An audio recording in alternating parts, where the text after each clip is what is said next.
আসসালামু আলাইকুম সবাইকে, কেমন আছেন সবাই? This is Faria, welcome back to my channel. So আজকে হচ্ছে আমার খুবই পাস্তা খেতে ইচ্ছা করছে, ওভেন বেক পাস্তা। কি বলবো, মানে নর্মাল পাস্তাটা না, ওভেন বেকটা। কারণ আসলে অস্ট্রেলিয়াতে আসার পরে বাইরে খাওয়ার সময় অনেক কিছু চিন্তা করে খেতে হয়। সাপোজ যে হালাল কিনা হারাম কিনা, এটা অনেক কিছু চিন্তা করে খেতে হয়।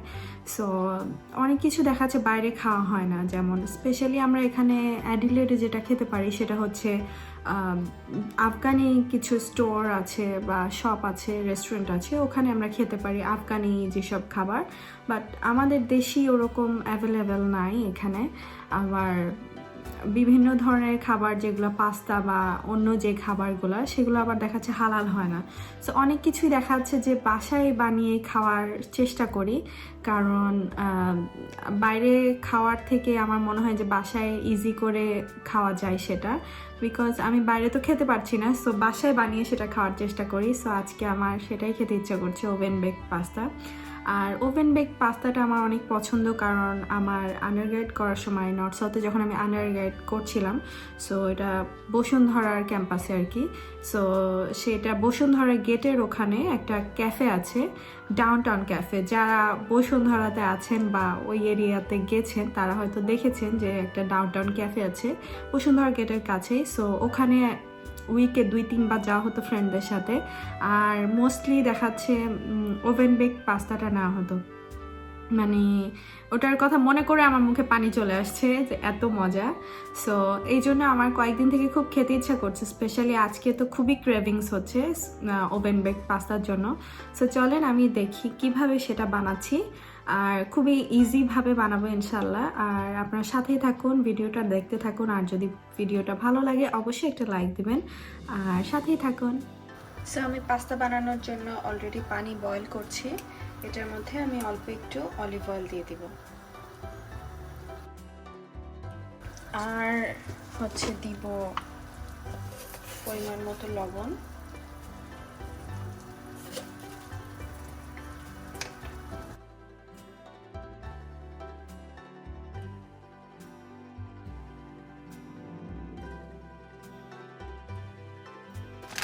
এখন দিয়ে নিচ্ছি পাস্তা।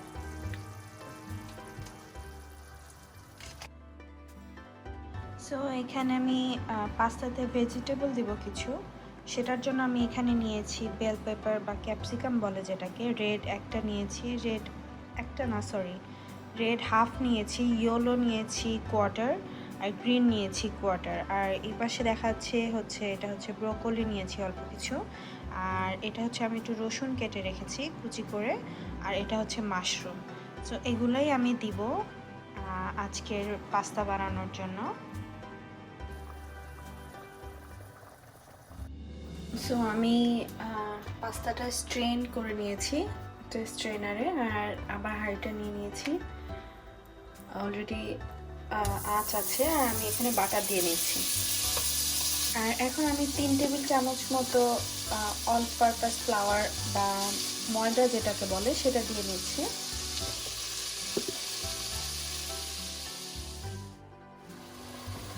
এখানে 2 কাপ দুধ দিয়ে নিলাম।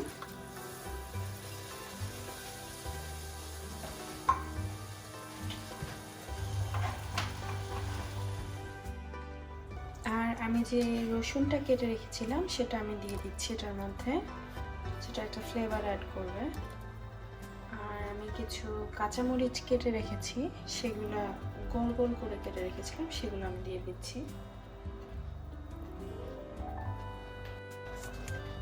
এই যে ইটালিয়ান হার্বস, এটা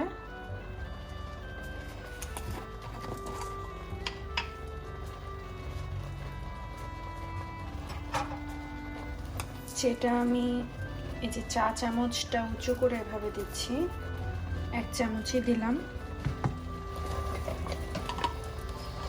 এবার আমি এখানে লবণ দিব। অলরেডি কিন্তু আমার ক্রিমটা ঘন হয়ে গিয়েছে।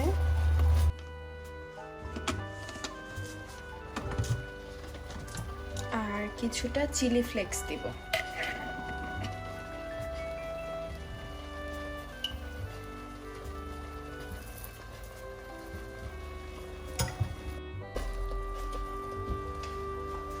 আমি যে ভেজিটেবলটা রেখেছিলাম সেটা আমি এই পর্যায়ে দিয়ে দিচ্ছি।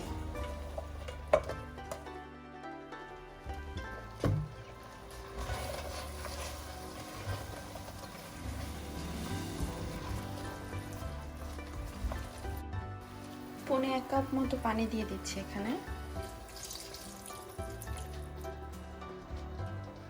পৌনে 1 কাপ না, আসলে আধা কাপ পানি দিয়েছি, যাতে ভেজিটেবলটা একটু নরম হয় আর কি।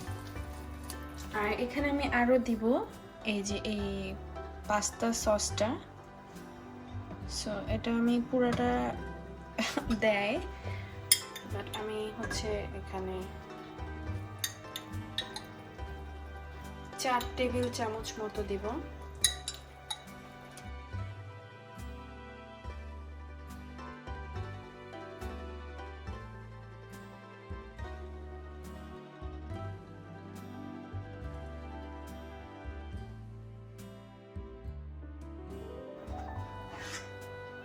এখন আমি পাস্তাটা অ্যাড করে নেব।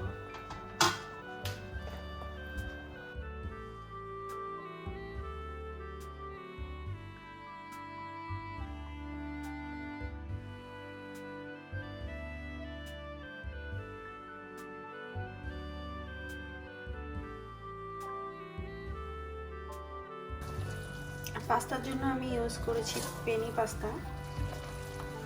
আপনারা যে কোনো টাইপের পাস্তা ইউজ করতে পারেন।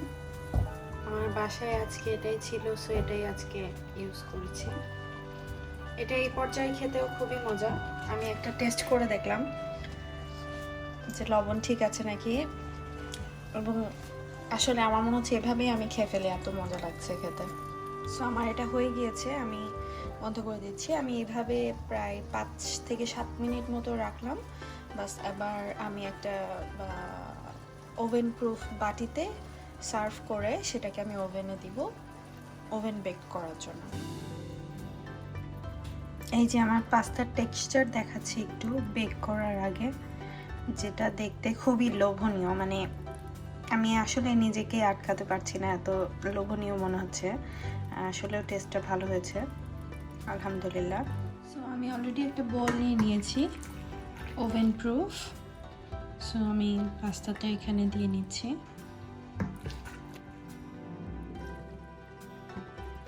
দেখতেই অনেক লোভনীয় লাগছে না? অনেকেই আছে মাশরুম পছন্দ করেন না বা খেতে চান না, খান না, সো তাদের জন্য মাশরুমটা অ্যাভয়েড করতে পারেন। কিন্তু আমার মনে হয় যে মাশরুম একটা আলাদা ফ্লেভার অ্যাড করে। মাশরুম আমার পার্সোনালি অনেক পছন্দ, সো এই জন্য আমি অ্যাড করেছি। আপনাদের না পছন্দ হলে আপনারা না অ্যাড করলেও হবে। সো অলরেডি আমার সার্ভ করা হয়ে গেছে, আর এই পর্যায়ে আমি দিয়ে দিব হচ্ছে চিজ।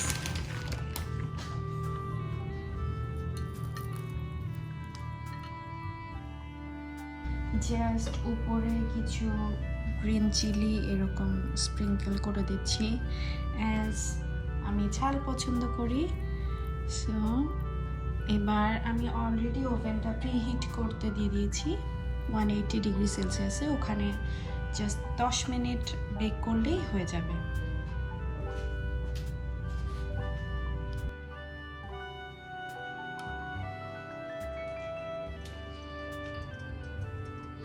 সো আমি অলরেডি ওভেনটা প্রিহিট করে নিয়েছি 180 ডিগ্রি সেলসিয়াসে। সো আমি এখন এটাকে 10 মিনিটের জন্য মিডল রেখে বেক করব, ব্যাস তাহলে আমার এটা হয়ে যাবে। তো আমি এটা বন্ধ করে দিচ্ছি। আর এই যে টাইমিংটা হচ্ছে যে 10 মিনিট দেওয়া আছে, আর হিট হচ্ছে দেওয়া আছে 180 ডিগ্রি সেলসিয়াসে। সো আমার এটা সেলসিয়াসের, সো আমি ওভাবে দিয়েছি। যাদের ফারেনহাইটের ওভাবে একটু টেম্পারেচারটা অ্যাডজাস্ট করে নিতে হবে। আসলে এত সুন্দর স্মেল আসছে, মানে আমি কি বলবো, মানে পুরো মাথা নষ্ট করার মতো। আমি আগে হিটটা বন্ধ করে দিই, জাস্ট লাইট। দেখা যাচ্ছে মানে ওকে, আমি বের করে টেবিলে রেখে দেখাচ্ছি, কারণ এত হেভি আমি এক হাতে আসলে ধরতে পারছি না।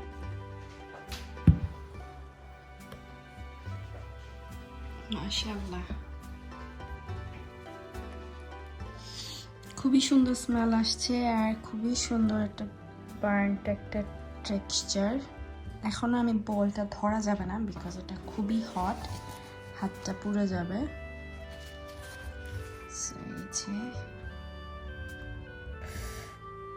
আমার তো দেখে মুখে পানি চলে আসছে।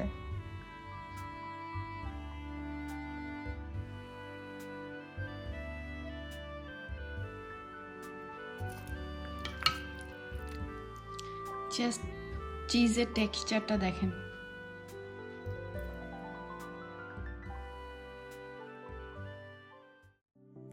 সো এটাই ছিল আজকে আমার পাস্তার ভিডিও। সো আপনাদের যদি ভালো লাগে অবশ্যই একটা লাইক দেবেন আর সাবস্ক্রাইব করতে ভুলবেন না আমার চ্যানেলে। সাথেই থাকবেন আর নেক্সট উইকে চলে আসুন নেক্সট ভিডিওর জন্য। আল্লাহ হাফেজ।